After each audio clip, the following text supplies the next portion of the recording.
Okay, hi everyone. So welcome to this little video part of today's lesson. There's another task that you're going to do without me rabbiting over the top. You'll be pleased to know. So I've got a challenge to start you off. From memory, can you draw the Union Jack? Don't cheat. Have a little go. Have a little sketch.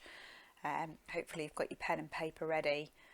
You don't have to have the colours. You could just label the colours, couldn't you? Which bits are white and blue and so on. Okay, so just pause me and see how you get on with that challenge.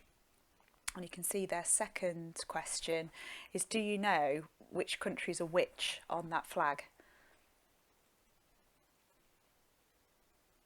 Okay, so hopefully you've had a little go at drawing the Union Jack. So this is what it should have looked like.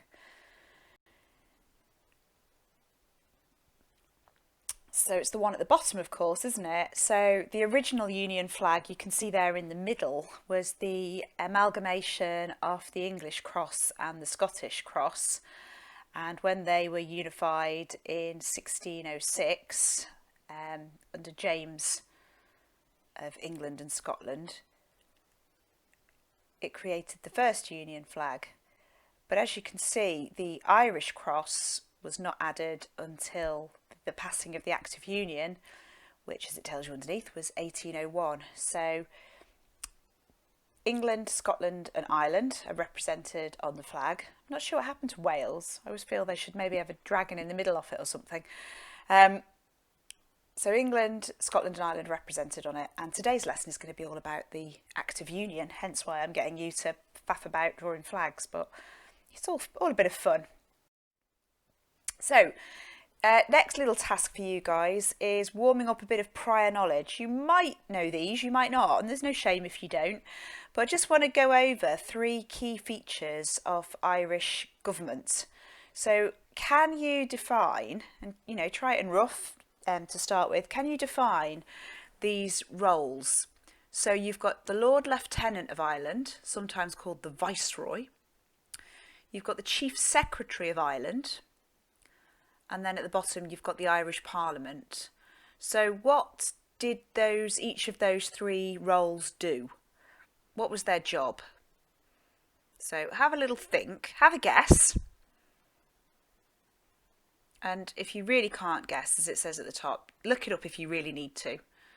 And I'll go over it in a second. But see what can you remember about those 3? I bet you can remember something.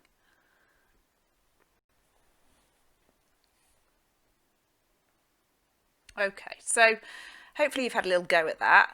So this first one, the Lord Lieutenant of Ireland, when we say administers Ireland, it ran Ireland, essentially. Often didn't do a lot of the day-to-day legwork, I have to say. So as it says at the bottom there, a figurehead. They were chosen by the monarch to be their representative in Ireland. So a large part of this role would be ceremonial, for example.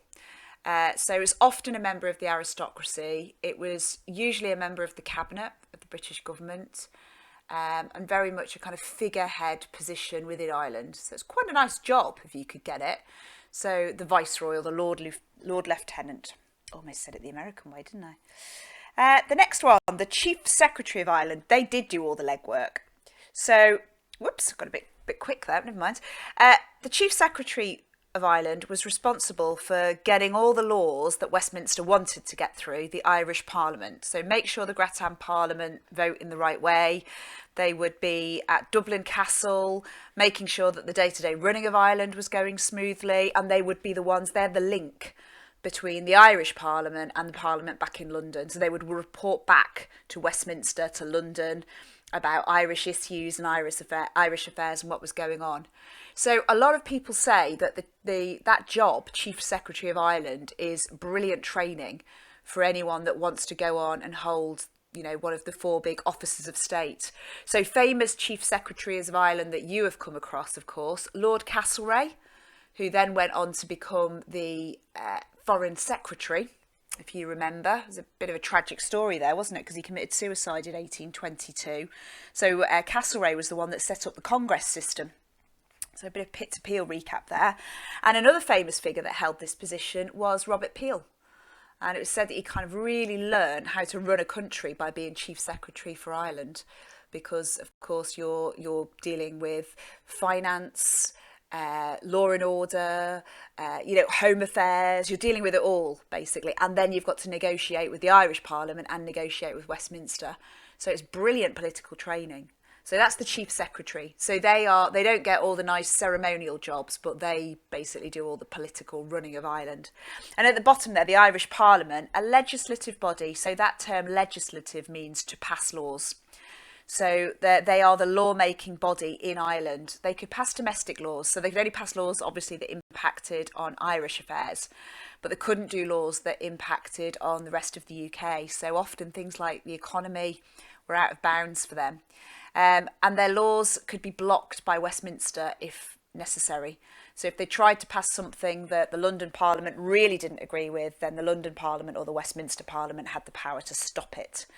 And every MP within the Irish Parliament was Protestant. So despite the fact that 90% of the population were Catholics, they didn't have any representatives whatsoever. Okay, so as it says at the top there, if you've not already got a clear definition in your notes, now's a good time to just get that down.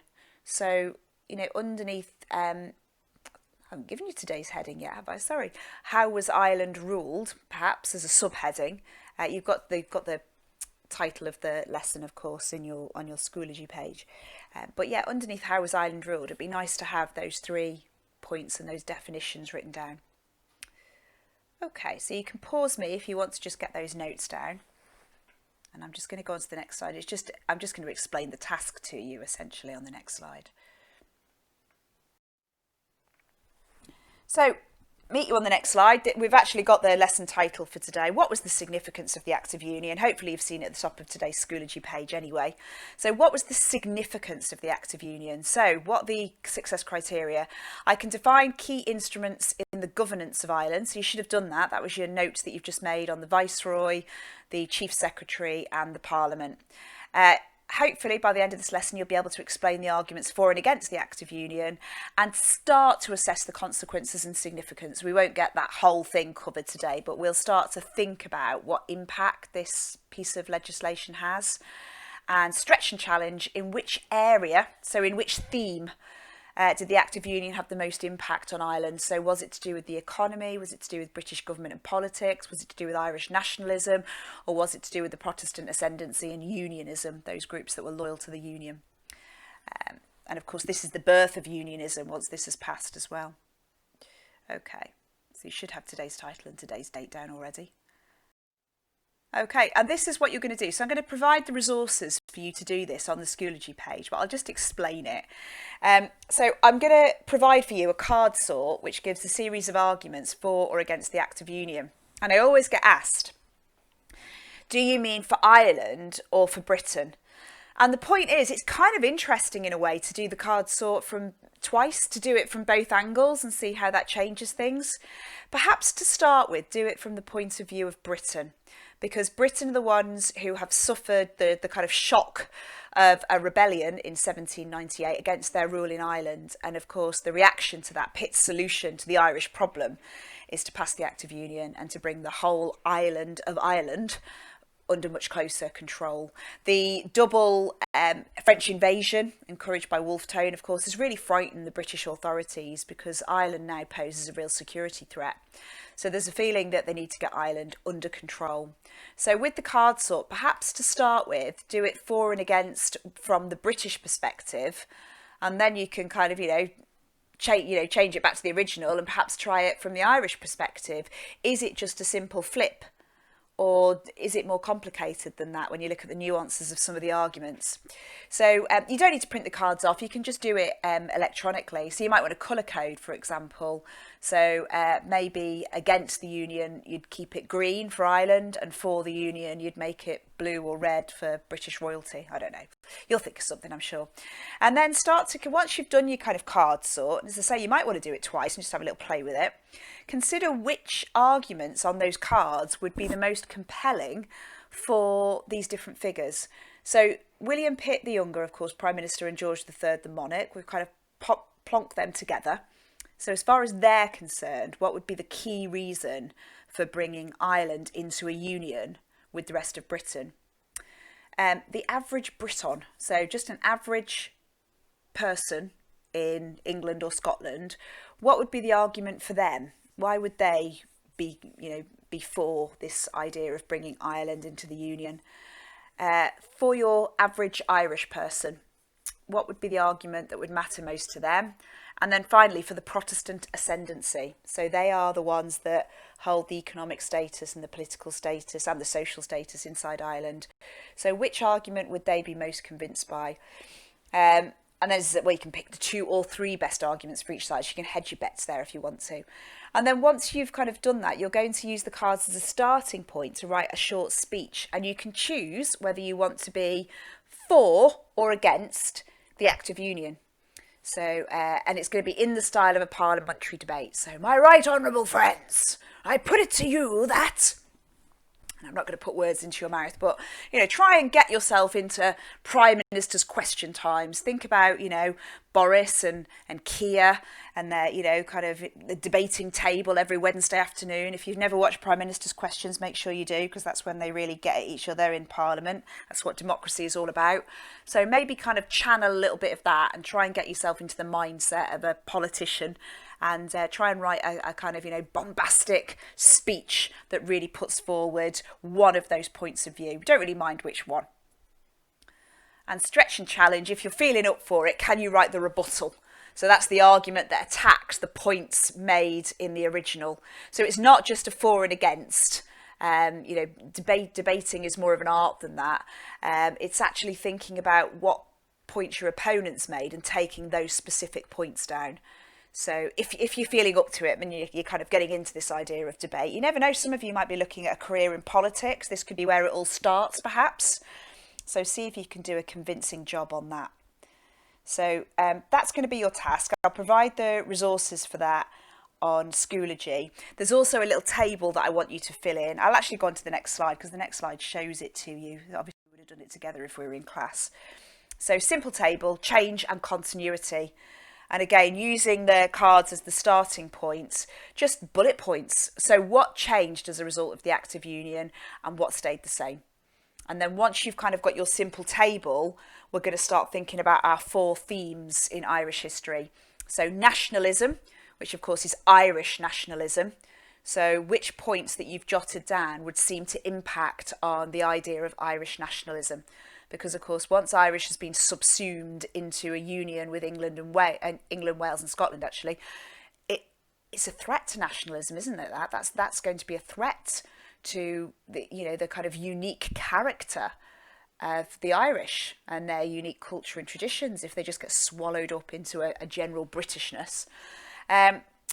Which aspects of the points you've jotted down seem to mostly affect the Protestant ascendancy?